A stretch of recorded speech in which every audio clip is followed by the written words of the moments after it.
पलटकर जवाब देना बेशक गलत बात है, लेकिन ज़्यादा चुप रहने पर लोग बोलने की हदें भूल जाते हैं। हाय गाइस, मैं हूँ सोनिया, आप सबके बीच एक और इंटरेस्टिंग कहानी के साथ। कहानी दिल से। राजू एक नमकीन बनाने वाली फैक्ट्री में काम करता था। वो नमकीन बनाया करता था, उसे नमकीन बनाने का सारा आइडिया था। उस कंपनी का मैनेजर ना बहुत ज़्यादा एरोगेंट था। उसे बहुत जल्दी गुस्सा आ जाता था। वो गुस्सा बहुत जल्दी एम्प्लॉयज़ पे निकाल लेता था, और राजू के साथ तो अक्सर ऐसा होता ही था कि वो आकर राजू पे अपना सारा गुस्सा निकालता था। लेकिन राजू बिल्कुल चुपचाप रहता था, क्योंकि उसे पैसों की ज़रूरत थी। वो कुछ बोलता तो मैनेजर उसे निकाल देता, इसलिए वो चुपचाप सहता रहता था और मैनेजर की बातें सुनता रहता था। जब इंसान मजबूर होता है ना, तो उसे लोगों की बातें सुननी पड़ती हैं, क्योंकि उसके अलावा इंसान कुछ नहीं कर सकता। लेकिन एक दिन ये हुआ कि मैनेजर का थोड़ा मूड ख़राब था। उसने राजू को ये कहलवा के निकलवा दिया कि राजू ने नमकीन बनाने में उसके स्वाद में कुछ गड़बड़ी कर दी है। राजू ने कहीं समझाने की कोशिश करी कि उसने ऐसा कुछ नहीं किया है, स्वाद एकदम बराबर है, लेकिन उसके मैनेजर ने बात नहीं सुनी।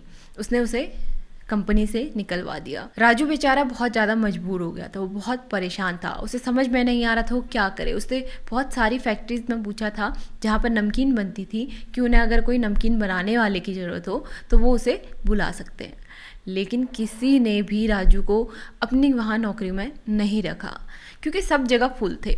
जब बुरा समय आता है ना, तो उसे काटना बहुत मुश्किल हो जाता है। राजू के साथ भी ऐसा ही हुआ था, लेकिन उसने हिम्मत नहीं हारी। उसने सोचा कि मुझे नमकीन बनानी तो आती है, मैं नमकीन बनाऊंगा। उसके पास पैसे तो नहीं थे, उसके नाम पर उसके पुश्तों की एक ज़मीन थी। उसने वो ज़मीन बेचकर किराए पर एक कमरा लिया और उस पर एक बड़ा सा गैस और कढ़ाई लगाकर उसने नमकीन बनाना शुरू कर दिया। पहले वो नमकीन के पैकेट्स बनाकर लोकल में ही बेचा करता था, लेकिन उसके हाथों में बड़ा स्वाद था, तो पैकेट बहुत जल्दी ख़त्म हो जाते थे, जिसकी वजह से उसने अपने वहाँ काम करने के लिए 2 लोगों को और रख लिया। ऐसा करते करते करते उसका काम काफ़ी बढ़ गया। 2-3 सालों में उसने अपनी ही नमकीन बनाने वाली कंपनी खोल ली और बहुत सारे लोगों को उसने नौकरी दी। अपने ही तरह वो काफ़ी राजू जो उसकी तरह थे उनका मसीहा बना और उन्हें अपने वहाँ काम दिलाया, उन्हें सिखाया। अब उसकी कंपनी काफ़ी बढ़ गई थी, तो उसे मैनेजर की ज़रूरत थी, तो उसने मैनेजर की पोस्ट निकाली।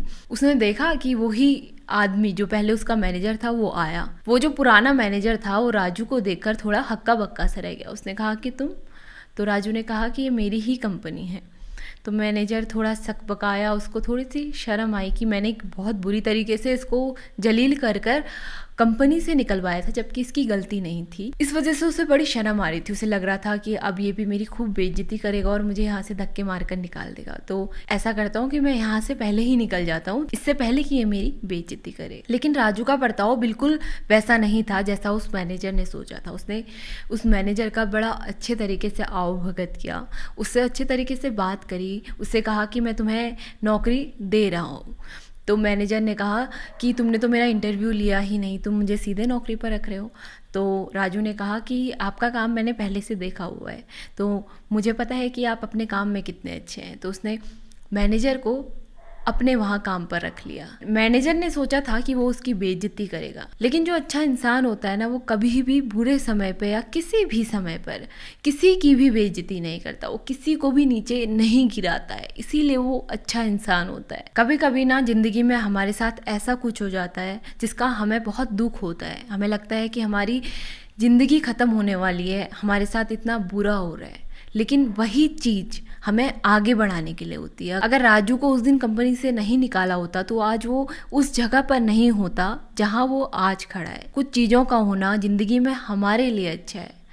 हमेशा बुरी चीज़ों के बाद ही अच्छी चीज़ें आती हैं, अगर हम पूरे वक्त पर अपना हौसला बरकरार रखें और हमारे अच्छे समय में हम किसी के साथ बुरा ना करें, क्योंकि समय बदलते देर नहीं लगती। तो गाइस, ये थी मेरी आज की छोटी सी कहानी। आपको कहानी कैसी लगी मुझे कमेंट करके जरूर बताइएगा। अगर आपको कहानी अच्छी लगी तो इस वीडियो को लाइक कीजिए, शेयर कीजिए। मिलते हैं आपसे अपनी अगली वीडियो में। इतनी गर्मी पड़ रही है तो चिड़ियाओं के लिए दाना पानी जरूर रखें।